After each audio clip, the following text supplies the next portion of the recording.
First of all, thank you all again for all of the help you've brought to this this practice center, this monastery, this community, Sangha, which you are a part of. So thank you very much for all of your help. And again, asking to, if you can, to continue to help us. If you appreciate what is being done here, and there's a lot more to see if you go on the website and look around, a lot more that we're doing and endeavoring to do. Please help us, and thank you. This morning's talk is titled, Where Are All the Monks?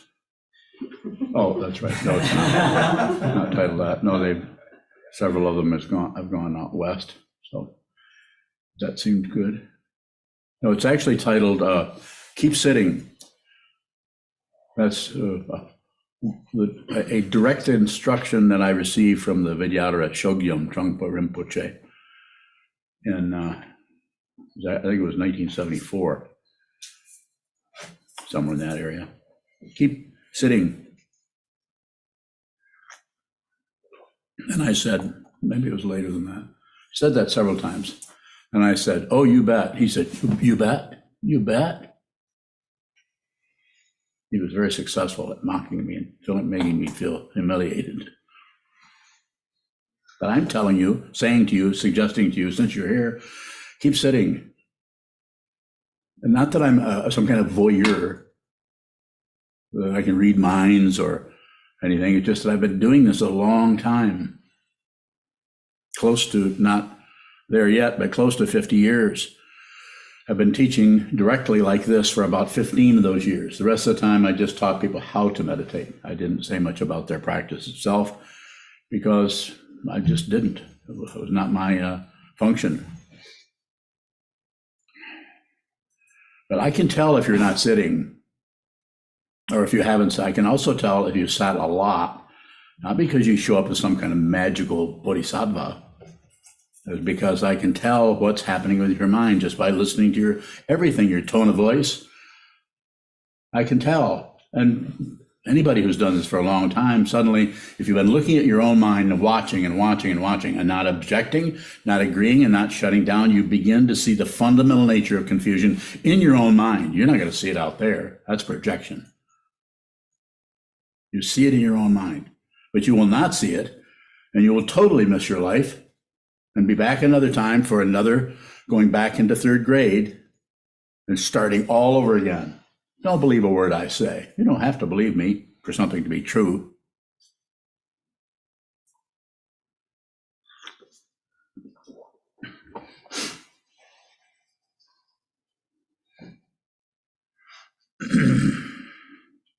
It might look like we're training monks here to be teachers.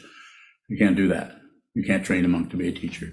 The reason they're doing this, they don't even know this, and they'll forget it once I say it, but we're doing this so I can see who I'm talking to, so I can see who I'm listening to. Somebody gets up and gives a Dharma talk, pretty much hanging out forever. Everybody can see how foolish you are and how full of yourself you are. And I can see it too. And you might even be able to see it. Maybe. This is not about improvement.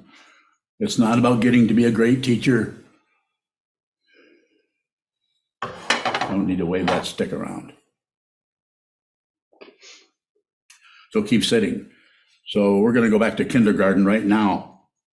For those of you who want to stay, we're up to 44 screens on. We'll just see how fast they drop off. Let's sit for a while. I'll give you some instruction as we sit, holding the body very still, keeping the gaze right at the top of your computer screen, if that's what's in front of you, or just over the top of it at your kerosene lamp collection on the shelf across the room. Holding very still. Just observe. See,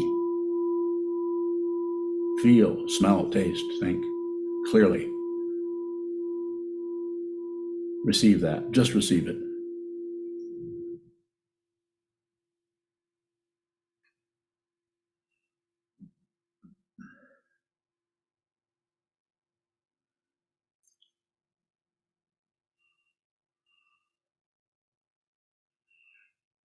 whatever arises is exactly, precisely, fundamentally what you need to see as you train your awareness. Don't agree, don't object, and don't distract or ignore. Just observe.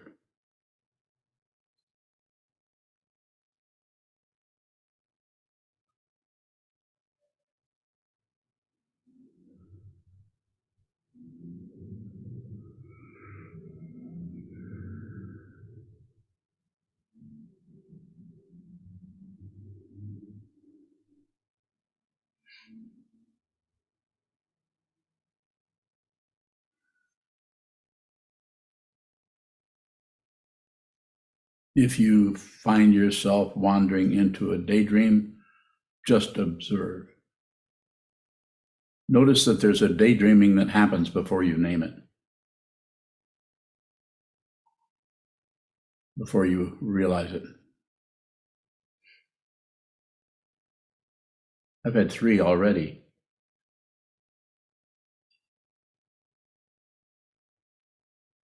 Just observe.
This is the host within the host. Just receive.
So keep sitting, keep sitting.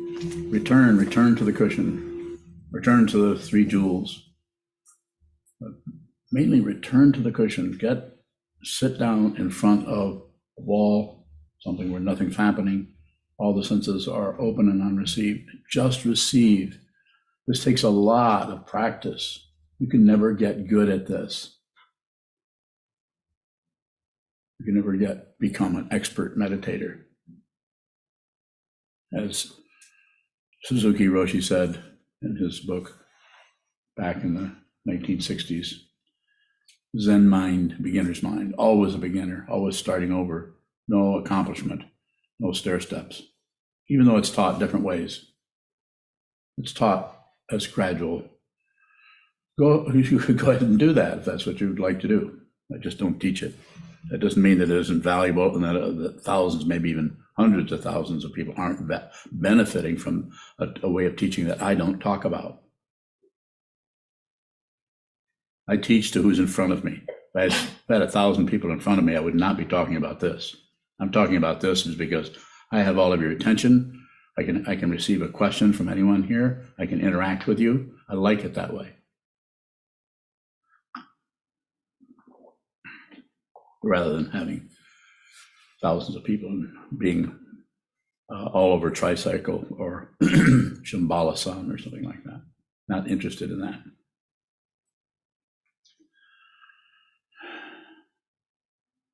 So keep sitting. And why is that important? Because the thinking mind, the conceptual mind, the grasping, rejecting, shutting down, opening up, manipulative mind is powerful. And it is backed up by centuries, not necessarily talking about your past lives. We could go into that possibly, maybe. Maybe you haven't had any. Maybe there is no such thing. Not interested in proof. If you're interested in proof, then this won't work.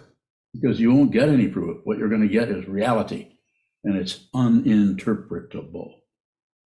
If you're interpreting it, this is a cover-up. It might as well be putting a warp and woof in front of you. Might as well be on a mental loom, making some kind of garments to hang in front of you. So, because I like this and I like that, but I don't like that over there. So I'm going to build a shade, build a protector, build an umbrella, build a wall. Go do that. I would say, look at the wall that's already there. Look at the walls of your mind. Mukege ko, as it says in the Heart Sutra. Walls of the mind are intense fabrications built on what? On the foundation of fear. And so if you meet people that are not afraid and are doing fine, and that's because they cover it up. Because what the Buddha said, life is suffering. That's not nihilism.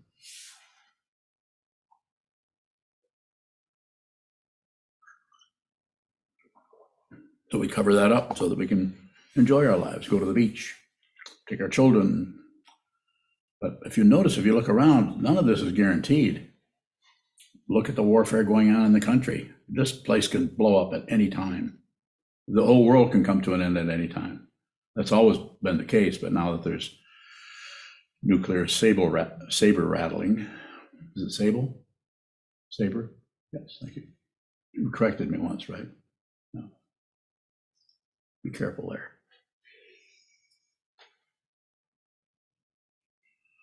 So first we need to see the war that's here. And if you have that covered up with any number of things, you can cover up the war here. You can cover it up by puffing up around it, being above, you've conquered your inner war. You can do it with fame, fortune, activities, grasping and finding something you can grasp at that you can actually accomplish. You can use as a credential. This is how they control people. This is how the military controls people. For centuries, they've been giving out medals and really cool helmets, chevrons. I know, I was there. I know what that is like. To have that be your reward system. Everybody patting each other's back, uniform code of military justice, esprit de corps, the spirit of a unit. You get these people all to get together and then you have a band of brothers. They don't care what you're fighting for. They just want to protect each other. And so they end up, doing what the king orders them to do, whether it's a president or an emperor. That little emperor is right in your head, right in your mind stream. Find that emperor. All you have to do is locate that to see that it's untrue. The throne automatically disappears without any effort at all.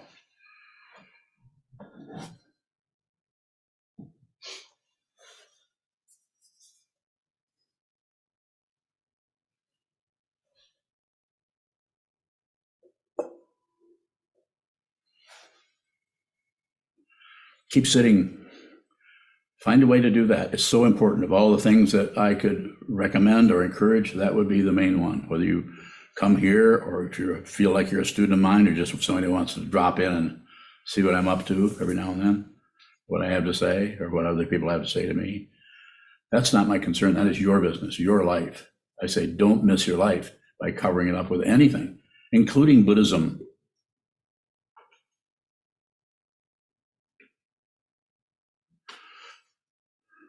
You can do this. You can realize the truth yourself. You might need some help. You might need a cushion. You might need a teacher. You may need a teaching, a community. I'm quite biased there. I would think that it's pretty hard to understand this deeply yourself without that support. Keep sitting. There's just so much room for questions in there. I think I would like to stop and receive your questions, and I'll do my very best to respond to them in a way that is as clear as I'm able to do, or able to respond as Yogido. Gyokuro bowing. It seems like I've been looking at sitting as a cumulative thing. So if I have been sitting a lot and then either because I'm traveling or sick or something, I have a period of not sitting, I can feel myself speeding up a bit. Is sitting a cumulative thing? It could be. So awareness. It's just awareness of what's happening. It's the awareness of what's happening. It's not what's happened, because what's happening is dependently arisen. You have no say-so over it. But you do have some say-so about how aware you are of what is dependently arisen. Just like Trungpa Rinpoche, when he came out of escape from Tibet, if any of you read his book, Born in Tibet, he talks about something that just astonished me at the time. Here that he is being pursued, his little band of Tibetan monks and civilians, I guess, coming out.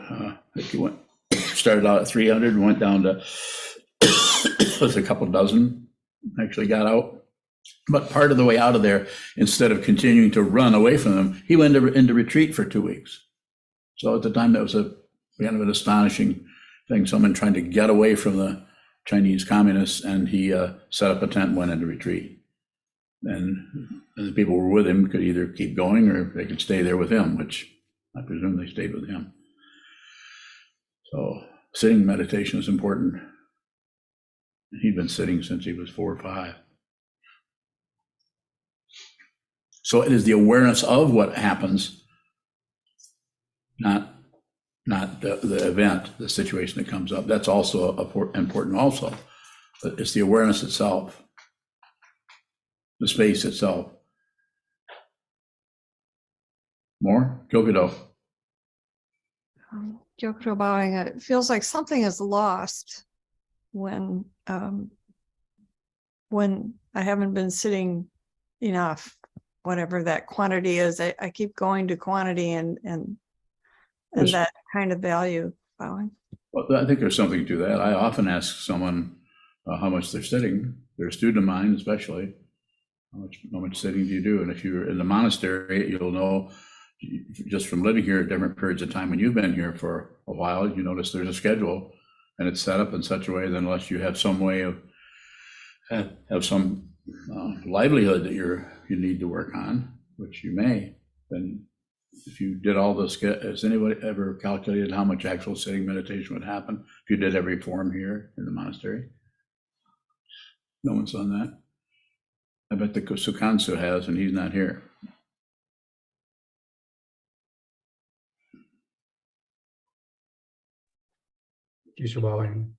About 29 and a half hours. Is that it, 1 week? Yeah, okay, good, thanks. And you probably are sitting that 29 and a half hours. No? Okay. Oh, okay, so you're not sitting enough then. 29 and a half. That's quite a bit. That's a fair amount if you think that's not a full work week. But there are people here who have a full work week and still sit that much, still sit 30 hours or so a week. So it helps to have the forum, just like in your situation. When I say keep sitting, if you live a long ways from the monastery, if you're busy yourself with your job, or if you're some people live in other countries, maybe in a situation where you can't, it just isn't easy to do that. So I would say try to set up a forum, have an altar, and have a place that's just dedicated to that. So, and then the other thing I quite often say is if there's a day where you can't get to that, at least stop by, bow to the altar, which is you're not worshiping anyone. That's a misunderstanding if you're confused about that. There isn't anyone. There's a non-theistic approach to the spiritual path. You don't need a deity. Although Tibetan Buddhism, we have all kinds of deities, but those are just aspects of your own mind. They aren't separate from you. A little bit different approach to consciousness. Stop and just offer incense, offer some flowers, do some kind of a gesture towards something that is meant to function as a mirror for your own mind. You fiddle with a bunch of flowers on an altar, you're going to see your own mind, let alone place an incense at a 90-degree position in a bowl of sand, whatever you have. No. Does it matter what your intention is? Well, I think there's something there. Intention is to, in the sense of your practice, since you're a fully ordained monk, then your intention traditionally would be return to the Buddha, the Dharma, the Sangha, and that's going to show up differently for everyone.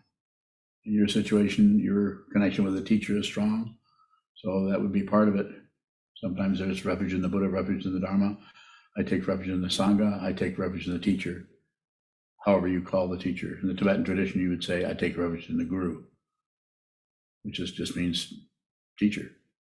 It sounds fancy because a lot of colognes are named Guru, and then there's car gurus, and there's a lot of other guru stuff happening out there. That's not the same thing. A question from Terry Duperrin. Terry, You said we are the host. What do you mean by host? receive. You're receiving guests. Everything is a guest. Be kind.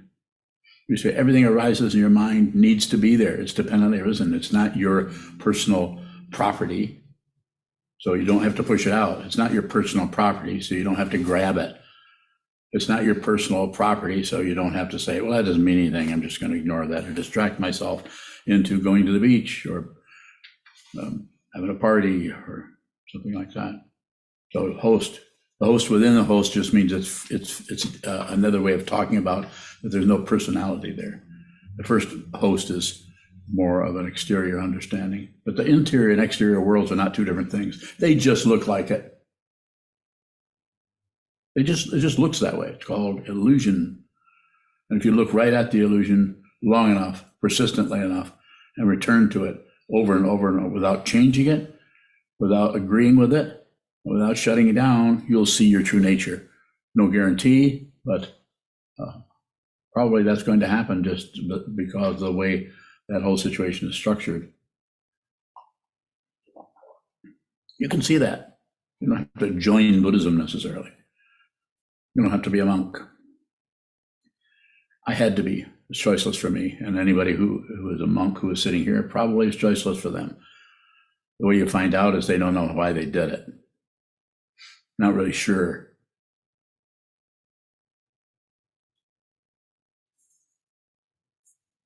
Kabayan, what is sitting the chief refuge on this path, Bali? The three refuges, the chief one would be the Buddha, refuge in the enlightened one. And then refuge in what, you don't really need this because they're all three are inseparable. But then refuge in what what he was teaching, which is everything is dependently arisen. There's no solid self anywhere. There's no being. Everything is empty of the existence that appears to be there. But you have to see that. It's difficult to see that at the same time you can hear your own voice chattering away and your own hand moving. So that the idea that there's someone here, there is something here, but it's not separate. There is not a separate hand anywhere. It just looks like it's that's why they call it an illusion or delusion, because it's so intensely powerful. Look how intensely powerful a nightmare is. They're intense, and if you're in the middle of one, and you don't turn around and say, "Well, it's just a dream bear," and those are dream claws and a dream maw. You run. So then the first refuge in the Buddha would be the way you're asking the question. I would say that refuge in the teacher, the teaching person. That doesn't mean that you, in the Tibetan tradition, it's very intense because of the structure of society. And medieval times, it was whatever the teacher says, that I will do. I'm not doing that here. I'm not functioning in that way.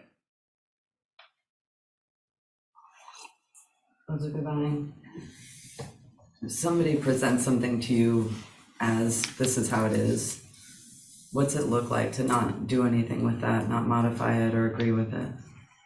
What I do? Sure. Yeah, don't do anything with it.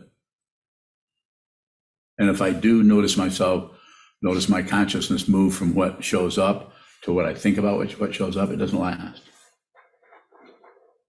It's like a candle, it never gets lit. It's there's a match, but you don't light it. Nor do you wave it out. You don't do anything with it. But the immediacy of it feels like you're getting ready to do that. And ego gets tricked by that and thinks, well, I have to do that. It's called impulse. Perception, impulse. Perception, impulse. This is, ego does this as a method for controlling him or herself. Just jump on it. More? If it looks like what's being presented is just a bunch of concepts, that it's not like truth, is it disrespectful to look at it as an illusion? I'm not quite tracking what your question is. Why don't you be more clear about what you want to know rather than your description of what you want to know? It seems like if you do nothing with, somebody's presenting you with something, that's how it is for them, and you do nothing with it, it kind of,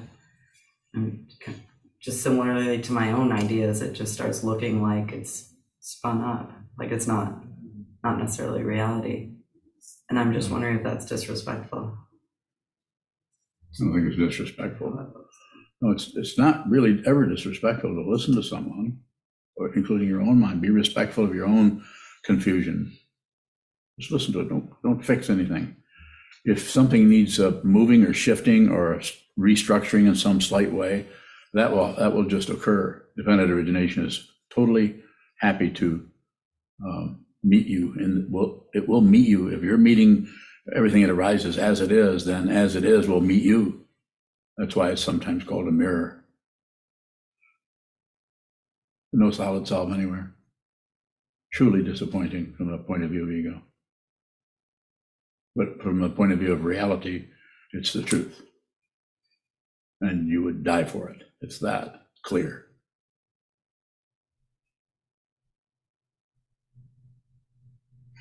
When you're bowing, earlier you said something to the effect that you're not interested in thousands of students. No. What are you primarily interested in? Tens of thousands of students. If a lot of students came, and which is unlikely to happen, more likely that will disappear sooner than that. But this particular style is not, and my own life is not particularly doesn't stand out. But I just meet people where they're at. It just seems totally appropriate what is happening. I have maybe 50 or 60 students, maybe. Is that an exaggeration? I don't know. Never counted. When you're bowing, So we were talking this morning on the way in about all the podcasts that and all the titles that you've presented in the years that you've been teaching. Yes. Is there one that is the most important? You were talking about sitting here today, keep sitting. If you had to isolate one teaching. Be with all things. Don't object to anything. Don't agree with anything. Don't ignore anything. So you say. You heard that story, so you say. Whatever happens, so you say. It's the abandoning and reacting to whatever occurs, especially if it seems totally valid and everybody around you say, yeah, you're totally justified in doing that, feeling that. The world is trying to get you to agree with materialism, pretty much all over the place, advertisements. Or what do you want to know? When you're bowing, you also say, don't believe what I say. I do. You often say something and then say, don't believe me, Yeah. but consider it. Is there a difference between consideration and belief, bowing? Think there is. Considering you listen to what's been said, everything is dependently arisen, nothing comes from its own side by itself, which has been said way before I got here or any of us got here. It's just something that I'm also looking at that. I don't get that from reading about it. I get it from looking at it, listening to you, listening to anyone, listening to my own, watching, observing, seeing my own thoughts come and go, ramp up and ramp down, coming and going, no interference, no self. It doesn't mean that the self has disappeared. That's a misunderstanding, a big one. You don't have to get rid of your ego, transcend your ego or any of that. Sometimes it can be talked about that way, but basically it's just seeing that it's unreal. And that way you're not bothered by what you think. You're not bothered by what you feel. That doesn't mean you ignore it or jump to a conclusion like it doesn't matter, some other position about it. Well, I think you just said something to the effect that about the self interfering. Is the self always in interference?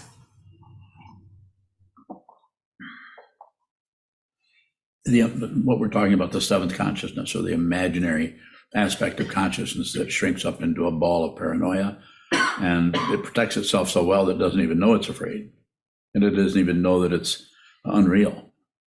So there's that protection going on with opinions, ideas, judgments. Strong belief in anything will protect that self-centeredness and give it a lot of temporary safety. That wasn't your question, though. Divine, I'm just looking at this imaginary self. Yes. And trying to weigh, I guess, benefit. You say we don't have to get rid of anything, so No. we don't have to get rid of the ego or that seventh consciousness, the paranoid self. Yes. So what is its purpose? What's its purpose? The seventh consciousness. Well, it protects. There's a belief. Consciousness is so incredibly open and sensitive that aspects of it's part of just the way things are created as separate things, like trees, or raccoons, or clouds. The individual dependent origination of relative truth, coming and going, forms showing up and dissolving, showing up. We're born, we die, we're born, but our fundamental nature does not appear. So it can't disappear, just a relative way of saying it. But there is no like underlying purpose other than the relative ones of, just like before we started meddling, the human beings started meddling with based on greed.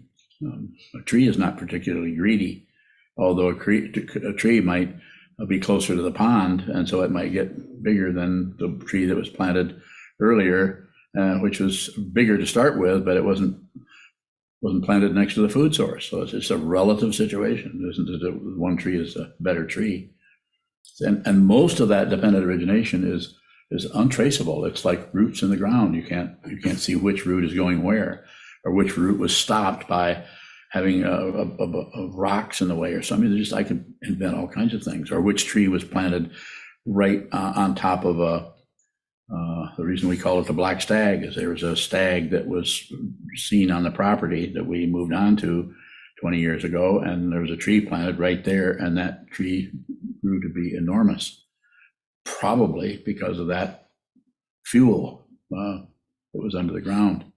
Don't know for sure, because there was another tree a ways away, didn't grow much at all.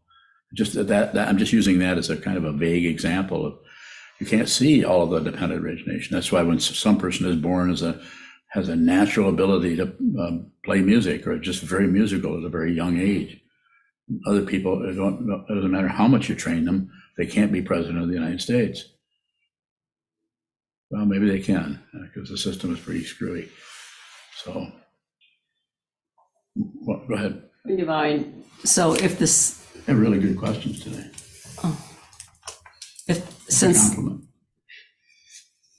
since the 7th, you have really good answers to. Thank you. Since the 7th. Is illusory. Yes. Can we function without considering the 7th? Well, What do you mean by consider? I guess I'm looking at in the structure, going from the 6th, the mind, consciousness, and to the 8th without having a 7th as an intermediary. Is that, again, it's just Yeah, a structure. Using that structure, yeah, you could say it's like that used to be a building that was all shut down, had guards at all the doors, and if anything came from the 8th down to the 6th, or if anything came up from the sense fields through the thinking process, came into consciousness, into the 6th consciousness, and then went into the 7th, there would still be something, should we let this through or not? There's some kind of a gatekeeper there, paranoia, and assigning everything, reinterpreting everything, not letting something just be what it is. It's there because it has a ticket to ride, because everything that moves is dependently arisen. So it's just a dynamic that seems to happen in human beings. So is this sitting practice of meditation then a path to having those doors and windows open? Seems that way. Yeah, they may be, things may have shut down. You still may have negative feelings come and go because they're dependently arisen. There's no one having the feeling. That's why it's so difficult when you are triggered by someone that says something, so does something, and in relative terms, if they did that, and therefore that's why you feel this way. But everyone in here has experienced something like that. It's not that you don't have the feeling; it's just that it doesn't belong to anyone. There's no identity behind that as having that feeling. So when that is seen through, then everything is allowed to come and go.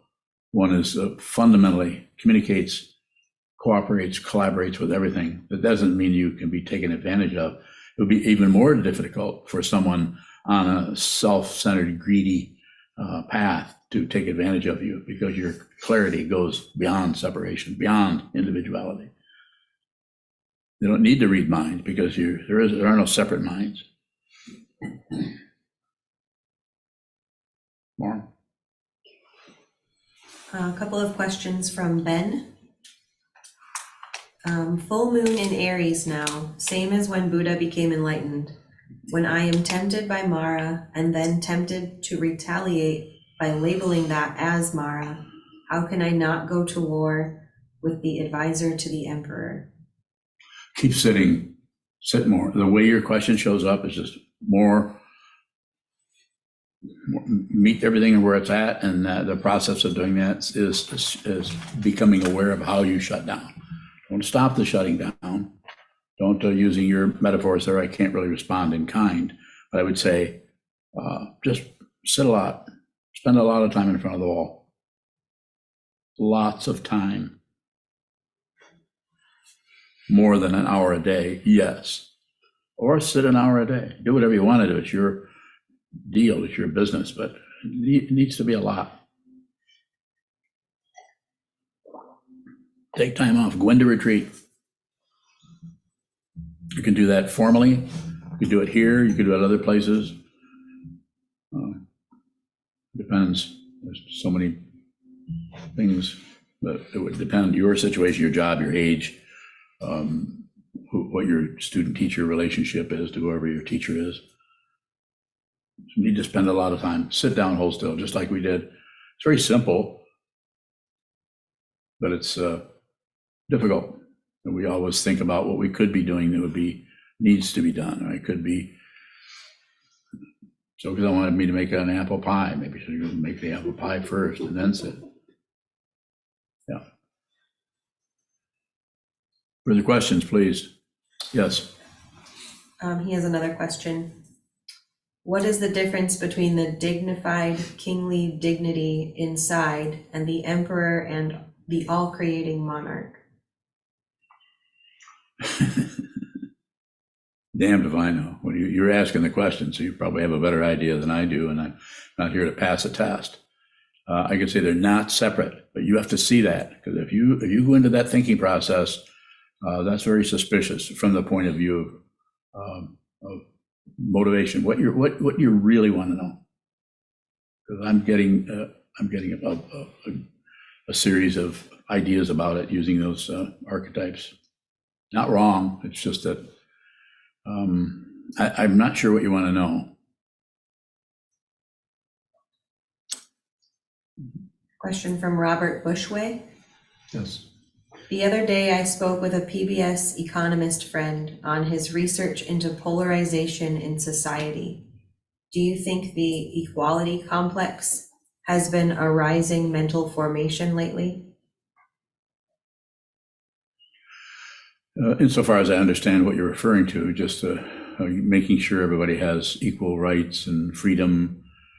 Yeah, you can't introduce sane ideas into an insane asylum. It's not going to work. There has to be a fundamental addressing the insanity of the world fundamentally. Each person's craziness, your craziness, my craziness. We have to sit down and find out who you are fundamentally. Otherwise, your unexamined insanity will come out in very insane ways, especially if there's some kind of a model out there that you can live up to. Just like down the road here, a couple of miles, or up the road rather, there's someone's house with big flags, American flags with AK-47s right over the top of the American flag. Come and take it away from me, kind of threat. People that makes those people, probably men, not always, but probably, come and take my AK-47 away. It's like braggadocio. You can't train that person. That person is not ready to receive anything. They just want to spew out their own stuff to cover up their fear. They're terrified. They don't know it. Someone who's really terrified and covers it up, but won't know it. The people who are meditating are probably very aware of their fears, because you're working with awareness itself.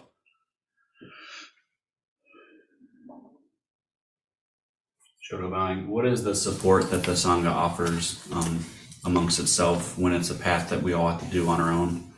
Bowing? I think it's just it's like the traditional story or name, a Kalyana Mitra, or companion in the virtue. You need to be the teacher or the Sangha. You have someone who's working in the same practice, sitting practice, possibly has the same teacher, possibly it is the teacher.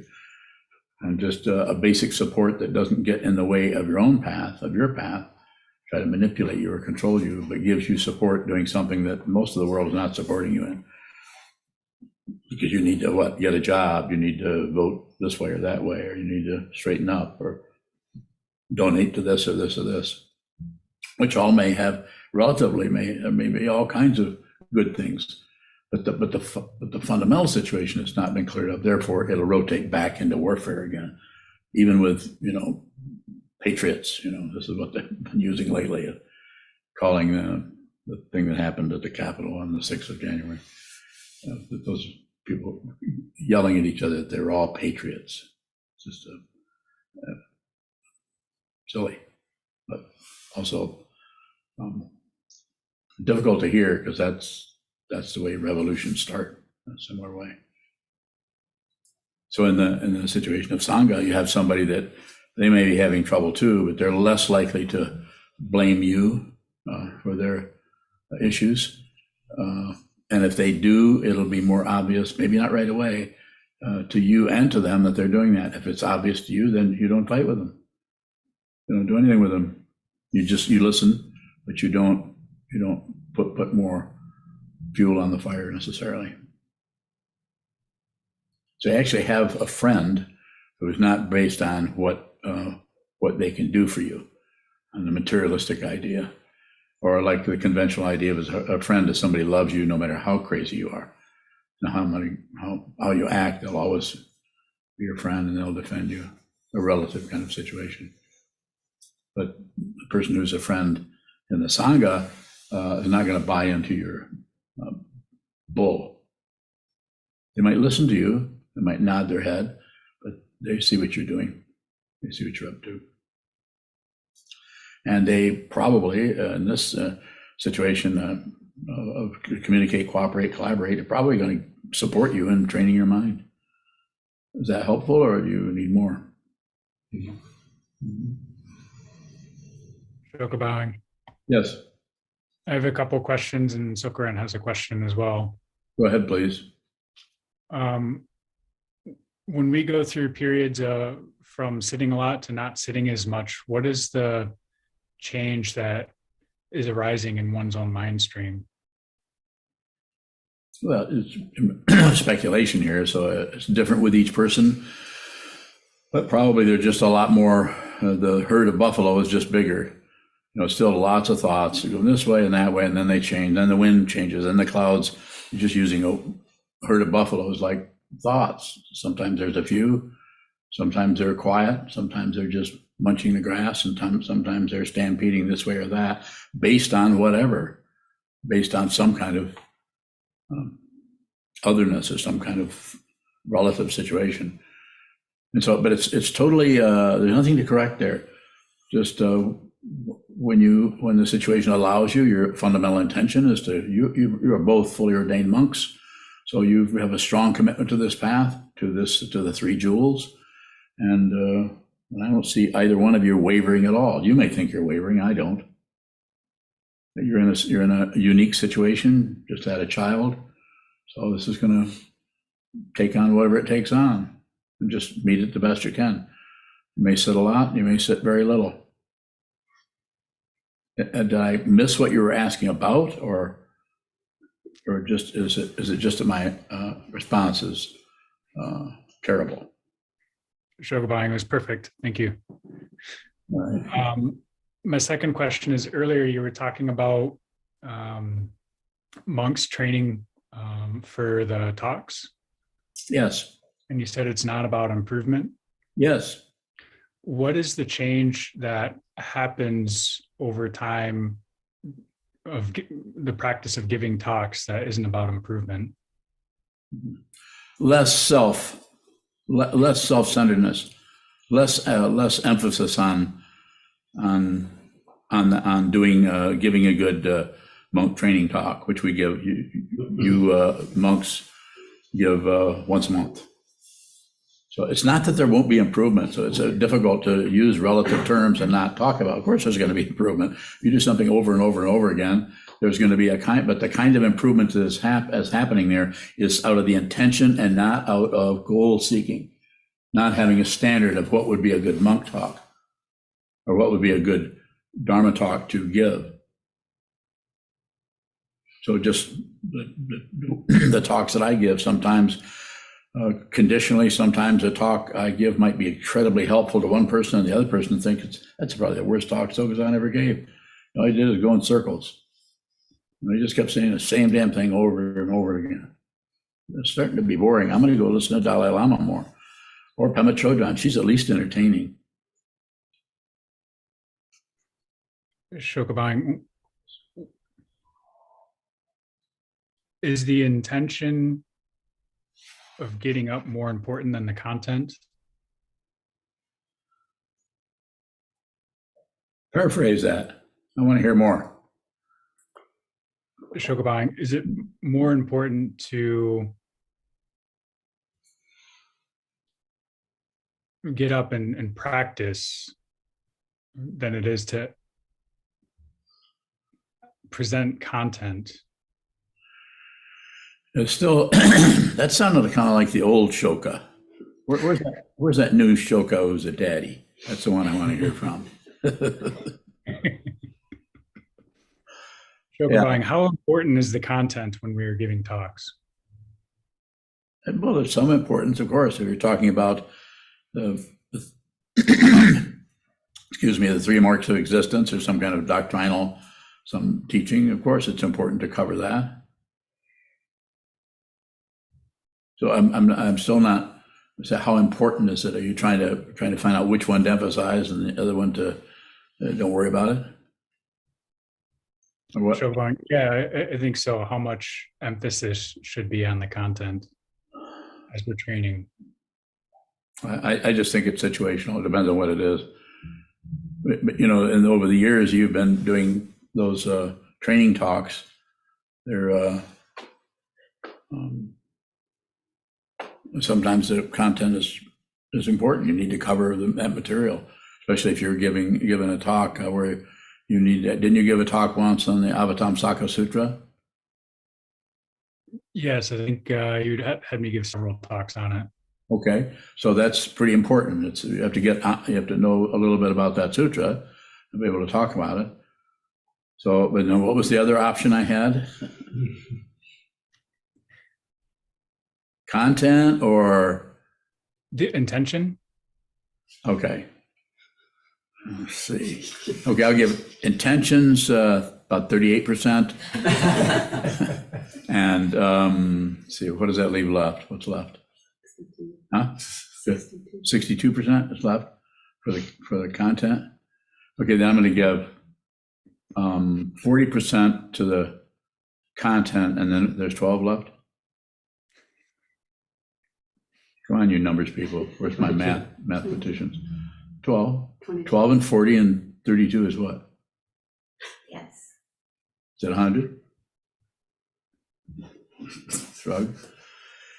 So I don't know. I'm not saying that there isn't a response situationally for what you're saying. There probably is, but there's no general standard for that. We should study the material, and then you're going to present the talk, and then I think it's very important to just hold your seat, to sit there and have a willingness to present the material as best you can, but don't make how you appear too important there. Like some kind of a living up to some kind of example of what a teacher would sound like or look like. Just make it very practical. Just study the material, present it. Thank you. And Sokuzan said she doesn't have a question anymore. Did I answer it? It had to do with Shoka's question. Yeah. Yeah, on camera. Yep. Yeah. Sokuzan bowing. Yes. The inspiration to sit. No, the inspiration is to sit. That's also situational. The situation you guys are in is like, how do you find time to sit? You just about have to spell each other. I guess probably doing that already so that you can find some time to practice, and let alone just to get laundry done and everything else. It's just it is just situational. I don't think there's anything that I can add to it other than just you're probably doing the best you can. When one sees there's nothing to gain from meditation, what is the inspiration? Bowing. Well, it could be any number of things. It could be just a vow. So inspiration to sit is wears out, and then what has to show up then is the vow. The vow to be with all things. That's Bowing. Can you inspire us to sit bowing? No, I tell you to. I inspire you to sit. A little bit. Everyone is different. Everyone has different kinds of energy. Everyone has a different, not only level, but a style of connecting with the teacher, a teacher, with this teacher. So I don't, people sometimes say, I have a lot of energy. I'm able to come and give talks, and I seem to, but I don't really generate that. If I had my way with it, I'd stay in bed. I'm serious. I would just stay home. But I can't. I have to do this. And so it's not some kind of magical feeling like I'm this great bodhisattva. I just have to go in and dedicate my life to others. There's no particular romance about it at all. It's not romantic. It's just this is what needs to be done. And I'm very stubborn. I intend to do that. Now, is there a result? I don't know. I'm not interested in results. It is always about the intention. If I'm inspiring you to do anything, I am endeavoring to inspire you to practice, train your mind so that you don't add to the confusion that's in the world by your misunderstanding of what's arising in your mind and thinking others are causing it. Even if they're actually doing something to you, this is such an incredible misunderstanding, and it is validated by relative truth. You could take it to court. You could win your case. The world is bad and you're good. So intention, the intention to be with all things, the intention to fulfill that particular vow, it just takes over as the ego mind slowly, as we begin to see that it's unreal, then the vow itself becomes what is powerful, regardless of how you feel. Not concerned about your emotions. This doesn't mean you don't feel them intensely, but they're not guiding your life and telling you what to do. You aren't operating out of how you feel. You also are very aware of how you feel. But if you go by feelings, we're right back in the same circularity called samsara.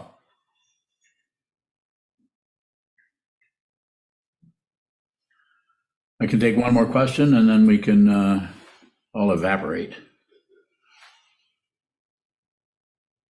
Yes. I had a question on the talks. Certainly. Talking about the training talks? Yes. Yeah, go ahead. How do we teach the material without leaving being a student of the material?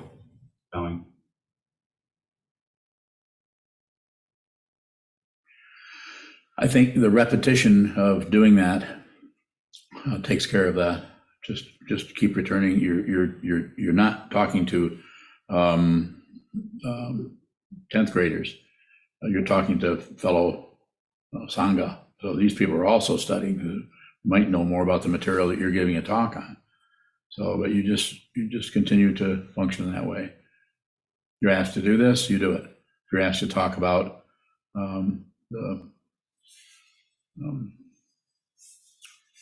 whatever, I mean, you're given a topic either by me or by the Sukansu, and then you get up and have a half an hour to give a short talk and then receive questions. Some of the people might not know about those talks. Some are available on Zoom yet, and not on YouTube, but you can come on Zoom and watch those once a month. Did I get close to what you want to know? Give me a more direct question, and then you can get a direct answer. What do you want to know? Sure. When do we abandon? Don't abandon anything. More? That was a pretty cool. When do we abandon? I thought that wasn't there a question mark at the end of that? I didn't wait for it, but go ahead. Do it again. Faster. Go ahead. Sure. Can we see when we're becoming a teacher, like leaving? Well, not. If you think you're becoming a teacher, I'm speaking to everyone here. If you think you're a teacher of this, if you think you're a spiritual guide of anyone else, you might want to look closely, because that is especially if you know a lot, if you have a lot of things memorized and you know a lot and you've been studying for 10 or 20 years, and you think, I've studied so much, I know so much, I might as well just teach. I'm not saying you can't teach provisionally. I'm not saying you can't teach the Four Noble Truths, the Eightfold Path, the 12 links on the chain of existence, the 6 realms, the 3 realms, on and on. There's all kinds of, you could just teach Dogen for years. He wrote a lot, and so you could teach out of that. So I'm not saying you shouldn't do that, but it's when you begin to function as someone's spiritual mentor. So if you're not really clear about who you are, and it's not about you looking like that to others, because people can look at me and think I'm full of shit. I'm not concerned with what they think. Anytime you look at anybody, anything you think about anybody is a projection. You cannot see somebody else. If you see somebody else, this is a lie. So therefore, you don't have to worry about that. Just do as you're told until there isn't anyone. You'll need an authority, and being a fully ordained monk, you'll need the authority of this lineage. You'll need that until you don't, until there's no one left. When there's no one left, then everything you say is dharma. That doesn't give you the right to kill people or steal from people or abuse people or abuse them or misuse them. But how you function could look pretty crazy to other people. Sometimes the Tibetans have used a crazy wisdom idea to give some kind of a structure to the idea that when people realize their true nature, all of the karma that has been behind them for centuries starts to come through that individual. Makes me want to weep. Instead, we turn around and blame people who are teachers for this and this and this, and to pick out particular things. And those are dependently arisen. The relationship you have with everybody, with me, goes back centuries. The relationship you have with her goes back centuries, not just 3 weeks. So you have to be aware of that. And you will be aware of it if you awaken. If you don't awaken, you'll be back.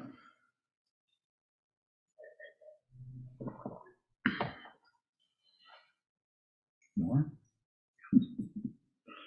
Okay, let's come to the end of whatever started.